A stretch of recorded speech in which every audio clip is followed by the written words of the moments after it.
आइए अब हम लोग कक्षा 10 के गणित के तीसरे चैप्टर दो चर वाले रैखिक समीकरण युग्म के पहली एक्सरसाइज 3.1 के छठवें सवाल को कर रहे हैं।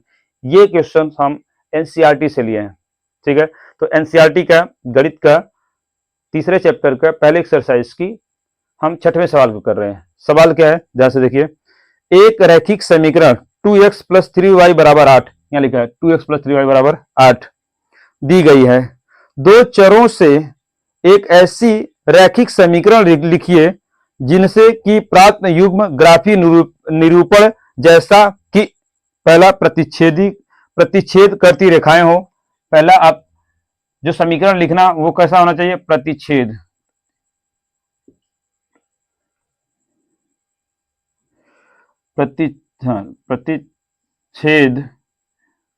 प्रतिच्छेद करती रेखाएं हो। दूसरा समांतर रेखाएं हो। तीसरा संपाती रेखाएं हो।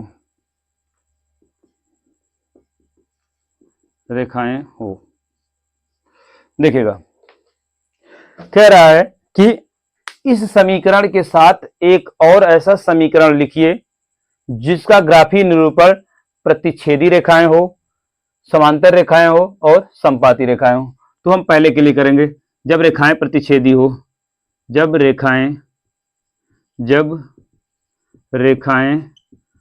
प्रतिच्छेदी हों। तो जब रेखाएं प्रतिच्छेदी होती हैं तो हम जानते हैं a1/a2 ≠ b1/b2। ठीक है, यहां पर a1 बराबर कितना दिया है, 2, और b1 बराबर कितना दिया है, 3, c1 बराबर कितना दिया है, 8। हमें a2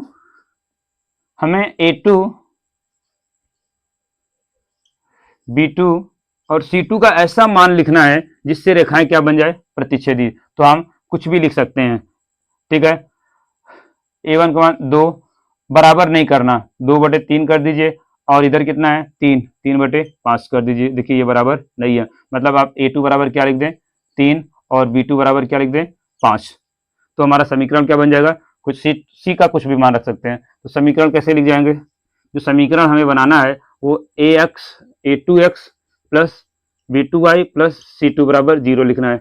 तो क्या हो जाएगा समीकरण हमारा, 3x + 5y + आप इसका मान कुछ भी लिख दें, कितना है, 8 ना, तो यहाँ पर आप 11 लिख दें बराबर 0। ये हो जाएगा समीकरण। कुछ ऐसा समीकरण हमें लिखना है जो जिससे कि हम a1/a2 b1/b2 और c1/c2 करें तो हमें क्या मिलना चाहिए, प्रतिच्छेदी रेखाएं। और प्रतिच्छेदी के लिए a1/a2 बराबर नहीं होना चाहिए b1/b2 के। तो a2 का मान 2 है, a1 का मान 2 है, b1 का मान 3 है और c1 का मान 8 है। तो a2 b2 का मान कुछ ऐसा रखेंगे कि प्रतिच्छेदी नहीं हो जाए। तो हमने a1 का मान, a2 का मान 3 रख दिया और b2 का मान 5। आप निकालेंगे तो ये बराबर नहीं आएंगे।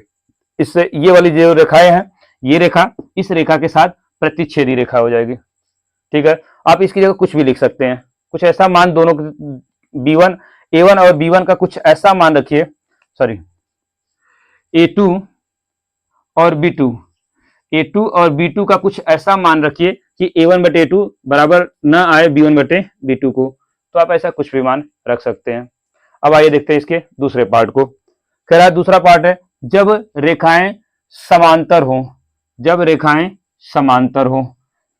समांतर होती हैं तब ऐसी कंडीशन में क्या होता है।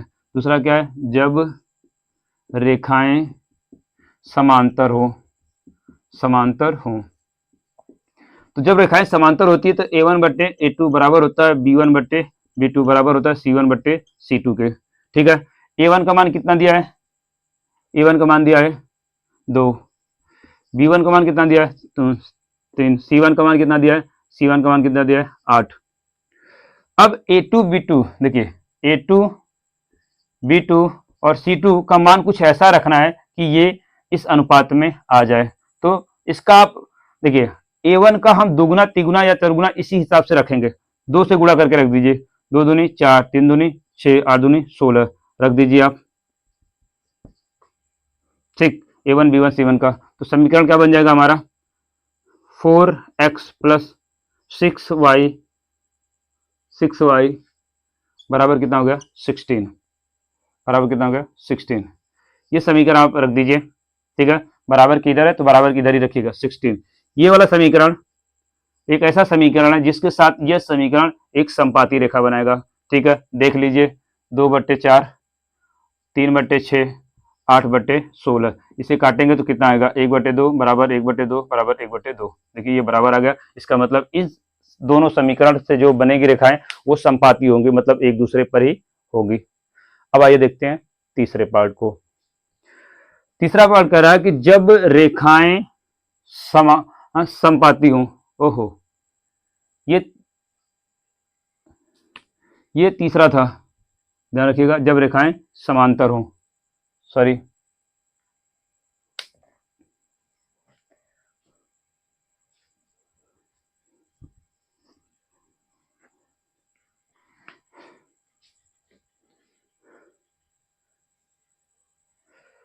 तो सवाल कह रहा है कि जब रेखाएं प्रतिच्छेदी हो, मतलब कि सवाल कह रहा है कि हमें एक ऐसा समीकरण बनाना है जिसका इस समीकरण के साथ जब हम लें ग्राफ बनाएं तो एक बार प्रतिच्छेद करती रेखाएं बने, एक बार समांतर रेखाएं बनी और एक बार समपाती रेखाएं बने।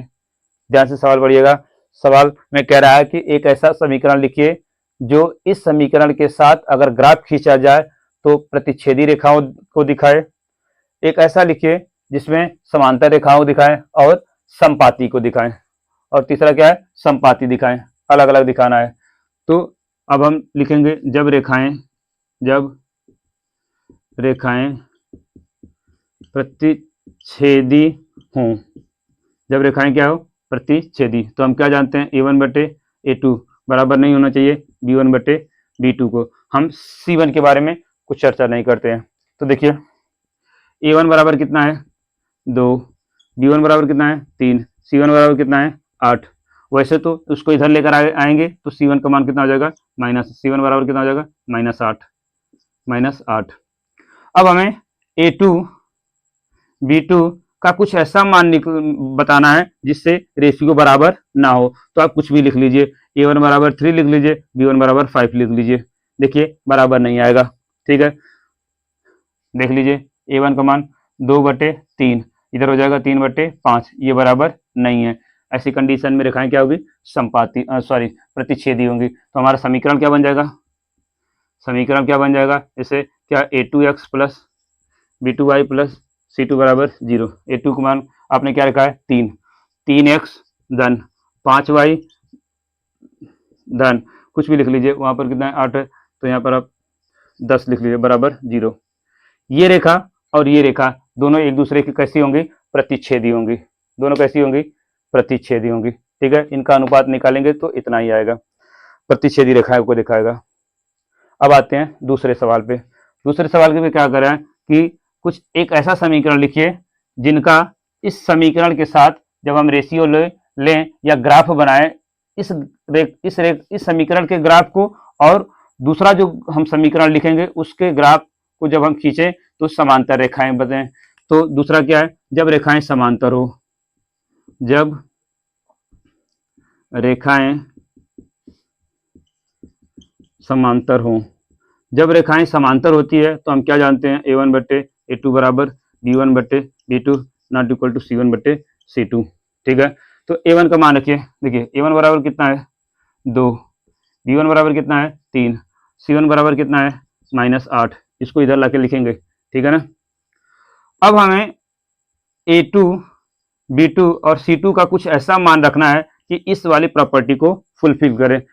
तो मतलब A1/A2 और B1/B2 का मान तो बराबर होना चाहिए, लेकिन C1/C2 का मान बराबर नहीं आना चाहिए। लिख लीजिए, आप इसको दुगुना कर दीजिए, इसको 4 कर दीजिए और इसे 6 कर दीजिए, इसका दुगुना इसका दुगुना, और इसे आप इसे कुछ भी 10 कर दीजिए, ठीक है। अब ये बराबर नहीं आएंगे, ठीक है। समीकरण क्या बनेगा, समीकरण A2x plus B2y plus C2 बराबर 0।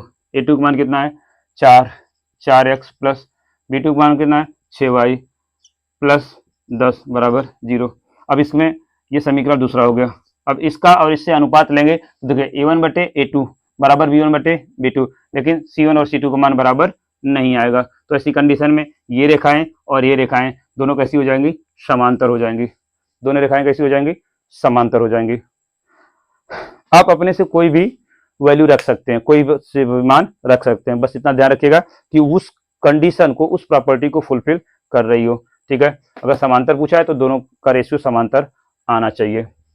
आइए अब तीसरा देखते हैं।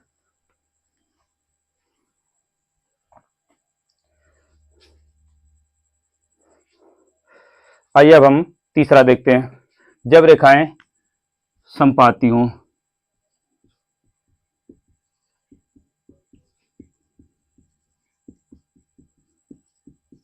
जब रेखाएं समपाती हो, जब रेखाएं समपाती होती है तो क्या होता है, A1/A2 बराबर होता है B1/B2 बराबर होता है C1/C2 के। A1 का मान 2 है, B1 का मान 3 है, C1 का मान -8 है। तो A2 का ऐसा मान रखिए, B2 का ऐसा मान रखिए, C2 का ऐसा मान रखिए कि दोनों का रेशियो बराबर हो जाए। A2 बराबर क्या लिखें, B2 बराबर क्या लिखें और C2 बराबर क्या लिखें, कुछ भी लिखिए, 3 का गुणा करके लिख दीजिए। 3 दूनी 6, 3 त्रिक 9 और माइनस अतिरिक्त 24। इसका अनुपात लेंगे तो बराबर आएगा। ठीक है, तो क्या समीकरण हो जाएगा, समीकरण हो जाएगा क्या, A2x plus B2y plus C2 बराबर 0। A2 का मान कितना है 6, 6x प्लस B2 का मान कितना है 9y प्लस C2 का मान कितना है -24, कितना हो जाएगा -24 बराबर 0। ये समीकरण हो गया। ये समीकरण और ये समीकरण दोनों कैसे होंगे, समपाती हो जाएंगे। कितने हो जाएंगे, 3 3 3 अधिक समपाती हो जाएंगे। ये हो गया आपका आंसर। तो आप इस तरह से कोई सा भी एग्जाम्पल आप दे सकते हैं जिससे कि इस समीकरण के साथ उसका जो रेशियो हो वो क्या हो, प्रतिच्छेदी हो, समांतर हो और समपाती हो। ठीक है, और तीनों के लिए अलग अलग एग्जाम्पल आएंगे। तो